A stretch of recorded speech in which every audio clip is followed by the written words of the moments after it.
Good morning. How you guys doing? This Mike back with the thought of the day on March 27, 2025. First, I want to give honor and praise to Ahaya Shoahaya Bashem Yeshai Rawakadash, the Father, the Son, and the Holy Spirit in Hebrew.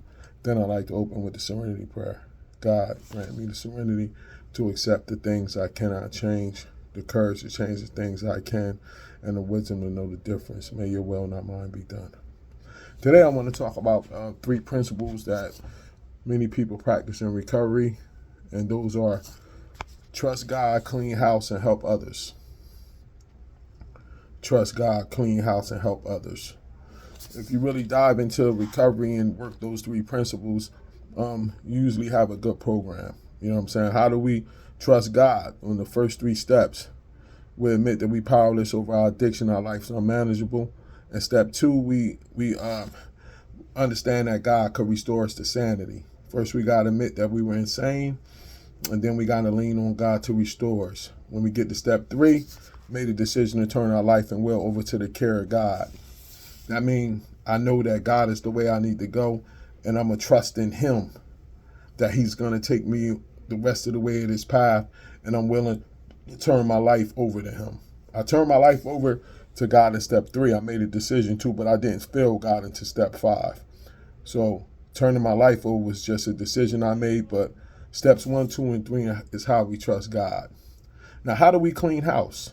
We clean house starting with step 4, making a fearless moral inventory of ourselves.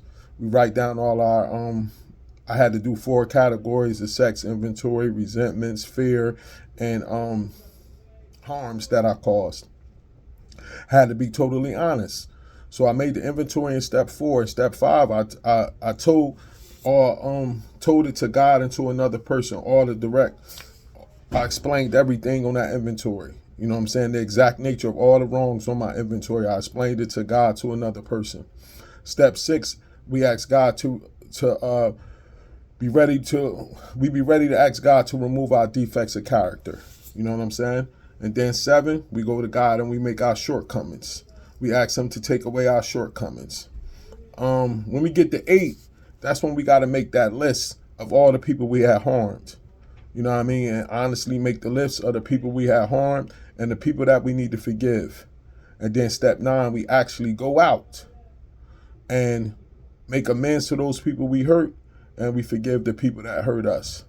You know what I'm saying? So that's how we clean house. And now how we help others is we start with step 10. God gonna clear our conscience to get us ready by when we get at night, that night, we go through our mind to see if we hurt anybody or did anything to anybody, anything like that, to clear our conscience. And we directly make them phone calls and clear it up right then and there. Step 11 is going to get us, keep us connected with God through prayer and meditation. You know what I'm saying? And step 12 is we're going to go out and do the mission of helping other addicts and alcoholics. Now, step 10 clears the conscience, so when we get to 11, we could really have that connection with God so He could give the assignment of who He wants us to go help.